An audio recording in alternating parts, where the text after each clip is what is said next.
Muy buenas a todos, mi nombre es Alejandro Soto y este es un nuevo programa de A Contraluz. Hoy quiero hablaros de un tema de actualidad que es la nueva Guerra Fría de Rusia versus Occidente. Cuando hablamos de Occidente hablamos específicamente de la Unión Europea y de la OTAN. La OTAN es la organización del Tratado del Atlántico Norte, que aúna a la mayoría de países europeos, al menos de los occidentales, a Canadá y a Estados Unidos.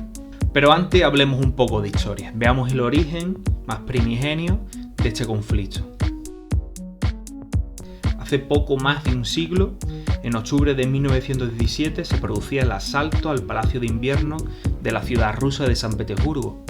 Hasta ese momento había un gobierno provisional, liberal, liderado por Kerensky, un burgués, y este golpe de estado que se materializa con el asalto al Palacio de Invierno tuvo una débil resistencia. La mayoría de los soldados apoyaban a los bolcheviques, a los comunistas rusos. Su líder, Lenin, dijo entonces: vamos a proceder a la construcción del orden socialista. Las ideas de Lenin se acabaron llamando el marxismo-leninismo.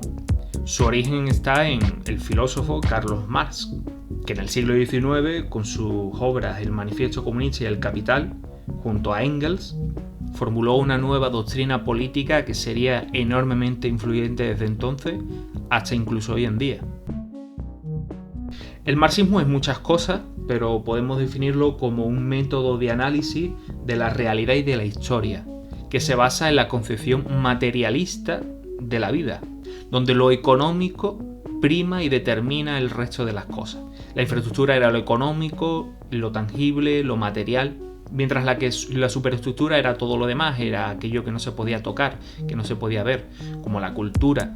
Marx pensaba que quien controlara la economía, quien controlara la infraestructura, quien controlara lo tangible, para él los modos de producción, los medios de producción, controlaría todo lo demás, porque eso determinaba el mundo. Es por eso que Lenin promovió la colectivización de la tierra y el fomento de la industria pública, para controlar lo material, para controlar la economía. Sin embargo, este proceso de construcción socialista no fue fácil. Nada más estallado el golpe de Estado de octubre de 1917, se produjeron 6 años de guerra civil, que junto con la ya Primera Guerra Mundial en la que Rusia estaba inmersa, pues fue un gran sufrimiento para la población rusa. Lenin y Trotsky esperaban el inicio de una serie de revoluciones socialistas en la Europa industrial. Y es que para el propio Marx el comunismo estaba pensado para las sociedades industriales, no para las sociedades rurales como Rusia. Por primera vez durante esta revolución se produce un hecho inédito, y es que Rusia, después de 1000 años de historia, no se llamará Rusia, sino que estará integrada en una organización llamada la URSS, la Unión de Repúblicas Socialistas Soviéticas, que irá adquiriendo y adhesionando otros territorios cercanos a Rusia tradicionalmente que han formado parte del Imperio ruso. Son muchos los motivos por los que esta revolución ocurrió, pero es especialmente importante entender que en 1914 se inicia la llamada Primera Guerra Mundial, que acabó en 1918.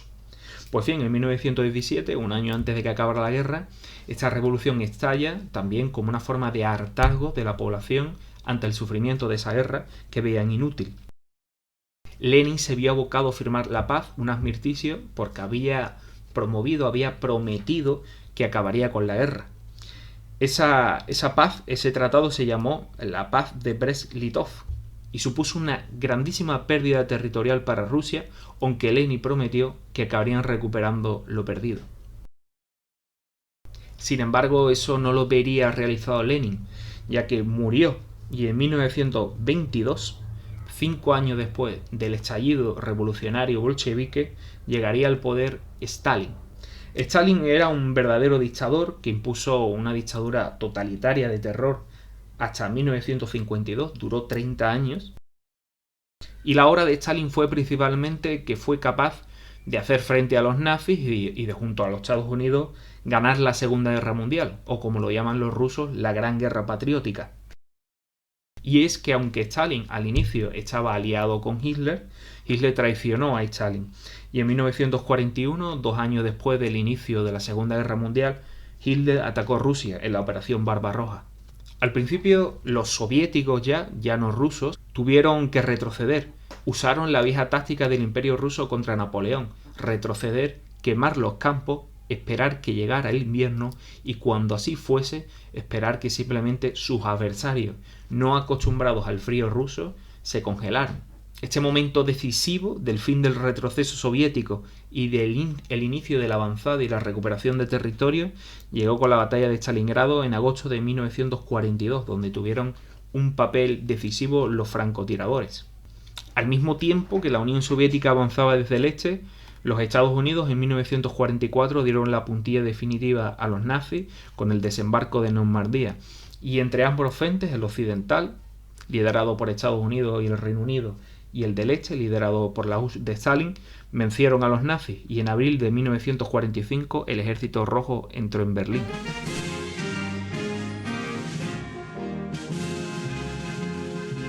Esta guerra se saldó con 60 millones de muertos, de los cuales al menos 20 eran ciudadanos de la URSS. Pero a partir de entonces la conflictividad no desaparecería, al contrario. Desde 1945, el fin de la Segunda Guerra Mundial, se inicia algo que llamamos la Guerra Fría. Una guerra fría entre dos potencias antagónicas con modelos de vida, de sociedad, de economía, de política completamente diferentes. El capitalismo, liderado por los Estados Unidos, y el comunismo, liderado por la URSS. Esto se vio en primer lugar en la propia Alemania. Fue dividida en 4 partes: la parte estadounidense, la británica, la francesa y la soviética. A su vez, su capital, Berlín, también fue dividida en 4 partes. Las hostilidades empezaron pronto y el régimen soviético bloqueó la parte occidental de Berlín, teniendo Estados Unidos que fletar continuos aviones para abastecer a la población del Berlín occidental. Esto se trasladó a toda Europa. Es lo que Churchill llamó: se ha levantado un telón de acero, una línea norte-sur que atraviesa el continente por su mitad, que divide al continente europeo entre los occidentales capitalistas y los soviéticos comunistas del este. Esto solo fue el inicio de una escalada conflictiva entre dos potencias mundiales que se disputaban el liderazgo del mundo, que vivían una guerra fría que la definimos como un conflicto entre dos grandes potencias, pero que no se enfrentan entre ellas, ya que tienen tal capacidad destructiva para destruirse a sí mismas que sería inviable un enfrentamiento entre ellas mismas, salvo que quieran la destrucción de la humanidad. Y entonces se enfrentan en terceros países, en terceros territorios, para cimentar su hegemonía y su poder en el mundo. Es por tanto que tenemos a lo largo de 40 años una larga lista de países que fueron víctimas de este conflicto, de la Guerra Fría. Primero Corea, de 1950 a 1953, luego llegará Vietnam, del que se deriva el mayo del 68, la crisis de los misiles de Cuba, la división de Yemen en Yemen del Norte y Yemen del Sur, el fomento de las guerrillas latinoamericanas por ambos bandos, la invasión de Afganistán por los soviéticos como uno de los últimos conflictos, y finalmente el boicot a los Juegos Olímpicos de Moscú de 1980 y de Los Ángeles en 1984. Esta conflictividad entre estas dos potencias conlleva conflictividades de hoy en día. La división de las dos Coreas es el resultado de la Guerra Fría, o la actual situación de Afganistán también es el resultado de esa primera invasión de Afganistán por parte de los soviéticos, respondida por los Estados Unidos apoyando a los muyahidines, precedente de los talibanes. En Colombia sigue habiendo guerrillas de aquella época, como las FARC o el ELN. Sin embargo, como ya sabemos, esa conflictividad tuvo un ganador: los Estados Unidos. Desde entonces el capitalismo ha sido hegemónico, ya vimos esto en el capítulo anterior. En la caída de la URSS podemos destacar 3 acontecimientos importantes, como son el desastre nuclear de Chernóbil, que dejó de manifiesto las deficiencias de la URSS y sus negligencias, la caída del muro de Berlín en 1989,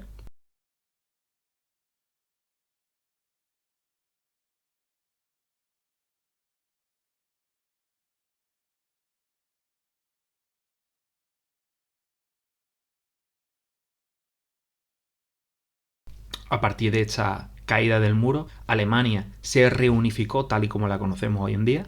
Y finalmente, en 1991, los movimientos políticos nacionalistas de las diferentes repúblicas socialistas soviéticas derivaron en la desaparición de la URSS. Y es que según la constitución de la URSS, herencia de Stalin, cualquier república socialista soviética que formara parte de la URSS podía independizarse en cualquier momento.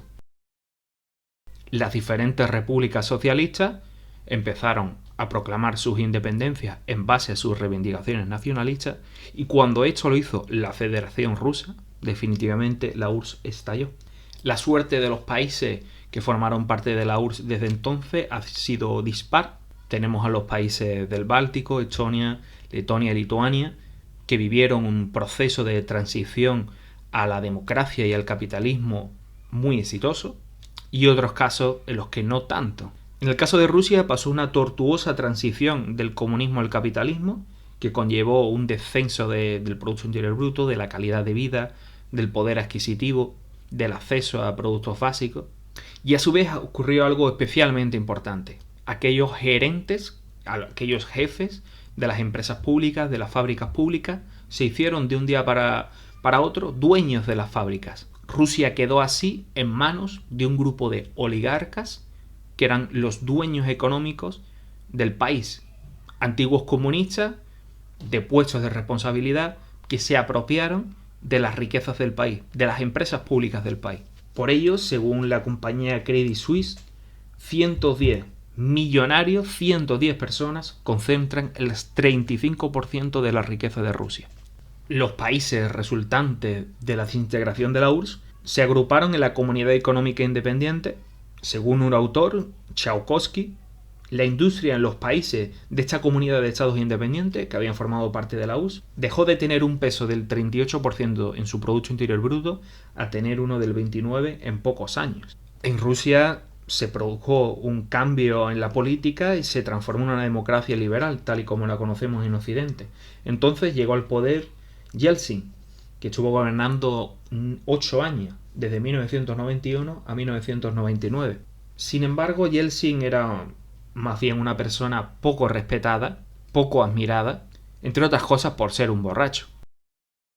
Los rusos, mientras Yeltsin estuvo en el poder, sintieron como su situación empeoró, sus vidas empeoraron a nivel económico, a nivel de su acceso a los servicios básicos, las mieles del capitalismo no se veían, y por encima de eso existía el sentimiento colectivo de derrota y de humillación, de haber sido derrotados y humillados.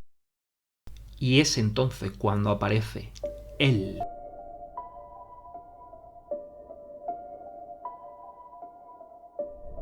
Vladimir Putin asume el poder de Rusia como presidente de la Federación Rusa en el año 2000 hasta hoy en día. Putin era un miembro del KGB, es decir, era un espía ruso, un espía soviético. Sus relaciones con Occidente inicialmente eran buenas. En una reunión de presidentes con George Bush, este último, el presidente de los Estados Unidos por aquel entonces, llegó a decir que Rusia no es un enemigo de Estados Unidos. Todo lo contrario, un posible y un potencial socio y aliado. Sin embargo, poco después las cosas empezaron a cambiar. Putin se sintió fuerte. Y la OTAN, de la que hemos hablado, la Organización del Tratado del Atlántico Norte, que aúna a Canadá, a los Estados Unidos y a la mayoría de países europeos, digamos que bajo la opinión de Putin empezó a acercarse demasiado a Rusia.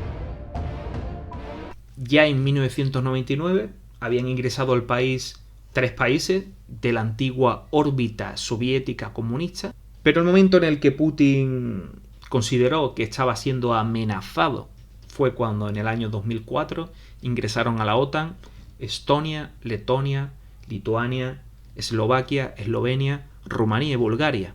La alianza militar más poderosa del mundo y la más exitosa de la historia de la humanidad, la OTAN, se acercaba demasiado a sus fronteras. De hecho, compartía con frontera con la propia Rusia. Desde entonces, Putin ha asumido internamente en su país un rol por el que ha tenido mucho éxito, que podría resumirse en una frase que pronunció hace pocos meses, el 20 de mayo de este mismo año, donde dijo: todo el mundo quiere mordernos y quitarnos algo, pero deben saber quienes intenten hacerlo, que le romperemos los dientes. Y es que Putin no solo es un político que haya gestionado la economía y que haya puesto en orden al país, también le ha otorgado una cierta dignidad perdida al país. Bajo la bandera de la reivindicación de los rusos, de la civilización rusa, Putin ha puesto a Rusia de nuevo en el mapa como un actor geopolítico de primer orden. Es una potencia militar y una potencia armamentística como pocas en el mundo, una potencia espacial, nuclear, tiene recursos naturales de todo tipo, por supuesto incluyendo petróleo y gas, y además de nacionalista, reivindica los valores tradicionales y considera a la Iglesia ortodoxa, prostrada y marginada durante la época soviética, la considera una socia natural del Estado. Es por tanto Putin una persona de derechas, conservador, tradicionalista, que fomenta el nacionalismo ruso, el sentimiento de amenaza desde el exterior y la idea de que debemos defendernos de aquellos que nos quieren destruir, de aquellos que nos quieren trocear, porque consideran que territorialmente somos demasiado grandes. Pero cuando Putin realmente pasó a la acción fue a partir del año 2008. En aquel entonces ocurrió algo que parecía intrascendente, no sin demasiada importancia. Un pequeño territorio, un pequeño enclave llamado Kosovo, tradicionalmente parte de Serbia, se independizaba de manera unilateral con el apoyo de los Estados Unidos y la mayoría de países europeos. Este territorio había sido tradicionalmente de población serbia, étnica y lingüísticamente. Sin embargo, a lo largo de los años había habido un proceso de sustitución en la que la población albanesa y musulmana había empezado a ser mayoritaria. Desde hacía muchos años, desde las guerras yugoslavas de finales del siglo XX, este territorio era la práctica independiente de Serbia. Dentro de su concepción del mundo en el que Rusia es la madre de los eslavos, consideró que atacar a un país eslavo arrebatándole una parte de su territorio como era Kosovo era un ataque contra la propia Rusia. Y entonces respondió. Pero como en toda Guerra Fría, la respuesta no fue directa contra Estados Unidos o cualquier país de la OTAN. Fue a través de un tercero. Quien lo sufrió fue Georgia, un antiguo miembro de las repúblicas socialistas, una antigua república socialista soviética, la república original de Stalin, a la que Putin poco menos que declaró la guerra y se anexionó dos pequeños territorios llamados Abjasia y Osetia del Sur, formalmente independientes, en la práctica estados dependientes de Rusia. Pero Rusia se ha atrevido con Putin a ir incluso más allá de lo que eran los antiguos límites de la URSS. Con ocasión de la guerra siria, comenzada en el año 2011, y a debida cuenta de la base naval tan importante que Rusia tenía allí, Putin lo puso toda la carne en el asador para defender al genocida y asesina de Al-Assad. La jugada le salió bien. El dictador sirio se ha impuesto sobre Occidente y los países del Golfo Pérsico, las monarquías del Golfo Pérsico ricas que han puesto millones para echar a Al-Assad del poder. Y este dictador, junto con Rusia y junto con Irán, ha conseguido prevalecer. Y por lo tanto la base naval rusa en el Mediterráneo oriental ha permanecido intacta. Una posición geoestratégica y militar para Putin imprescindible. Desde el comienzo de la guerra siria, Putin solo ha tenido victorias, o al menos eso quiere aparentar. Un momento clave y definitivo en las relaciones entre Rusia y Occidente fueron cuando en el año 2014 los ucranianos se rebelaron contra Víktor Yanukovych, el presidente de los ucranianos afín a Putin, afín a Rusia. Se producen entonces las llamadas protestas del Maidán, que reivindicaban un mayor acercamiento de Ucrania a Europa e incluso una posible integración en la Unión Europea, algo que era intolerable para Putin. La revolución del Euromaidán triunfó y Víktor Yanukovych tuvo que exiliarse a Rusia. Sin embargo, Putin se cobró su venganza. Una provincia ucraniana especialmente importante llamada Crimea, porque allí está la mayor base de la armada rusa, fue anexionada por Putin a través de un simulacro de referéndum y en concreto en su capital, en Sebastopol, reside la base naval más importante de Rusia y la única realmente importante en aguas calientes, allá de las aguas del Ártico o del este de Rusia, muy frías para los submarinos o para los buques de guerra. Los Estados Unidos y la Unión Europea reaccionaron e impusieron sanciones a esta anexión de Crimea. Pero aún así Putin no se detuvo y fue más allá. A través de unos mercenarios y de rebeldes ucranianos del este de Europa, comenzó una guerra en dos provincias del este de Ucrania, en las provincias de Donetsk y Lugansk, en una zona conocida como el Donbass, que provocó que prácticamente la integridad de estas dos provincias quedara fuera del control del gobierno de Kiev y se proclamasen como repúblicas independientes que en realidad son vasallas de Rusia. Por lo tanto, el desafío ucraniano de separarse de Rusia en lo económico y en lo político, de acercarse a la OTAN y a la Unión Europea, provocó la pérdida total de Crimea y la pérdida en la práctica de estas dos provincias del este de Ucrania, especialmente industriales.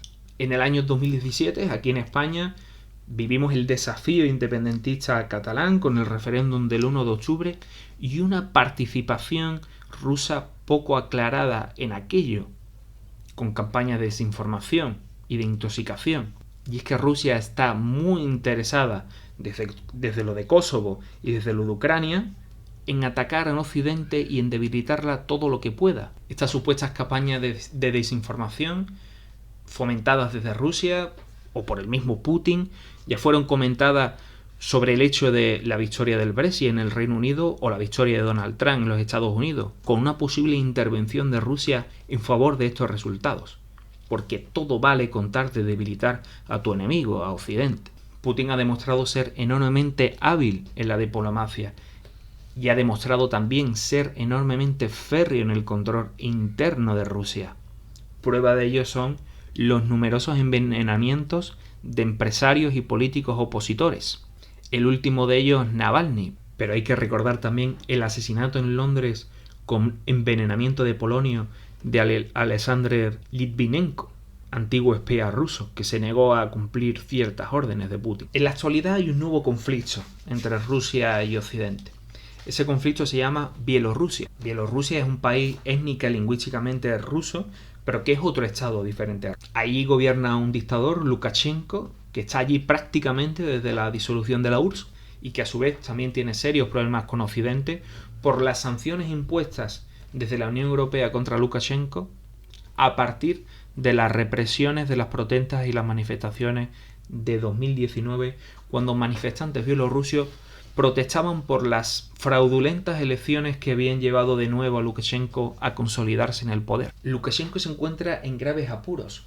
Su régimen se enfrenta a sanciones que le impiden desarrollarse su economía con normalidad y necesita presionar a Europa de alguna manera, sabiendo que tiene el respaldo de Rusia detrás, que a su vez también tiene intereses en presionar a Europa por diferentes temas. Es por ello que en los últimos días hemos visto una situación insólita.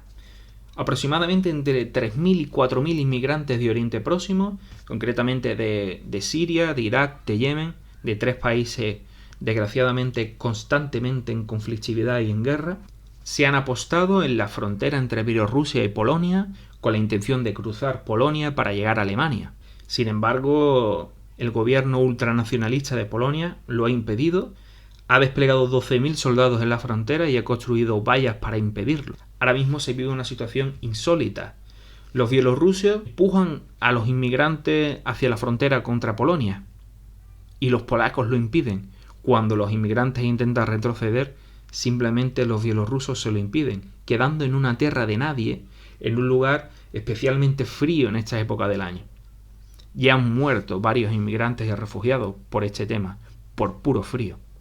Y es que el régimen dictatorial de Lukashenko está favoreciendo vuelos desde Irak y Siria, con escala en Emiratos y en Estambul, a través de diferentes compañías, como la compañía Belavia, de titularidad pública Bielorrusia, y otras como Turkish Airlines y Emirates.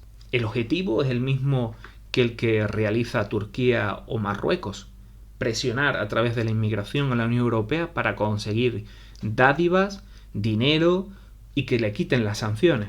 En los últimos días se ha elevado muchísimo el tono. Lukashenko ha llegado a decir que el despliegue de esos 12.000 soldados polacos supone un acto de guerra y que arrastrará a Rusia. A su vez, Polonia ya ha advertido de que construirá en su frontera con Bielorrusia un muro de 3 metros de altura que costará unos 380 millones de euros.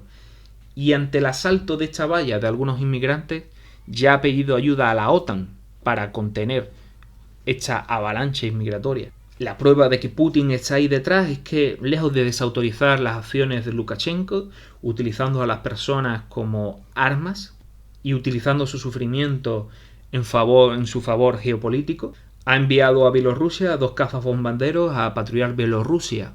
No sabemos en qué esto ayudará a la situación de los inmigrantes. A su vez, Putin ha movilizado de nuevo tropas cerca de la frontera de Ucrania, pero al mismo tiempo, sin embargo, ha tenido conversaciones con Merkel en que niega cualquier tipo de implicación en este asunto de la inmigración. De hecho, el ministro de Asuntos Exteriores ruso, Lavrov, ya ha dicho que si Europa quiere solucionar este problema lo tiene fácil. Simplemente tiene que hacer lo que ya hizo en el 2015 con Turquía: pagar dinero a Bielorrusia. La Unión Europea ha respondido como organización a través de su alto representante para la política exterior, Josep Borrell, reiterando la necesidad de tener una fuerza de 5.000 hombres. O la propia Comisión, realizando las sanciones contra la compañía aérea pública rusa Belavia y quizás incluso pudiendo extender estas sanciones a Turkish Airlines y Emirates. Aunque eso sí, parece que algunos de los inmigrantes, los de Irak concretamente, han sido repatriados y no parece que vaya a haber ninguna guerra inminente, directa, entre Rusia y la Unión Europea. Y es que Putin no tiene la intención de invadir Europa ni de invadir Polonia como otras épocas. Él tiene una concepción del mundo defensiva, en la que Rusia tiene que defenderse. Una concepción en la que Rusia es la madre de todos los países eslavos y en la que tiene derecho a intervenir allí donde rusos haya. Sobre los verdaderos motivos de esta crisis, parece que están claros que son económicos. Putin se ha quejado de que los contratos de gas que tiene con Europa no son suficientes, de que son a corto plazo y que no son serios, que hay que hacer un acuerdo a largo plazo, quizás de aquí a 30 años, respecto a la compra de gas ruso, pudiendo realizar planes presupuestarios sin depender de las oscilaciones del mercado. A su vez hay que tener en cuenta que el gas ruso, la principal fuente de exportaciones y de entrada de dinero a Rusia, se exporta a Europa a través de 4 gasoductos. El que va a través de Ucrania, el que va a través de Bielorrusia, uno que va directo desde Rusia a Alemania atravesando el mar Báltico y otro segundo que emula a este último. Estos 2 gasoductos que atraviesan el Báltico y conectan directamente a Alemania con Rusia se llaman el Nord Stream 1 y Nord Stream. Este último, el Nord Stream 2, está pendiente de su aprobación y puesta en funcionamiento por un problema burocrático de Bruselas. A Putin le desespera que el gasoducto pudiera estar ya en pleno funcionamiento y no lo esté por la burocracia de Bruselas. Muchas gracias a todos por haber escuchado este segundo podcast de este canal de A Contraluz. Si te ha gustado, dale a like. Si no estás suscrito, hazlo ya. Deja tu comentario y nos vemos en el próximo episodio.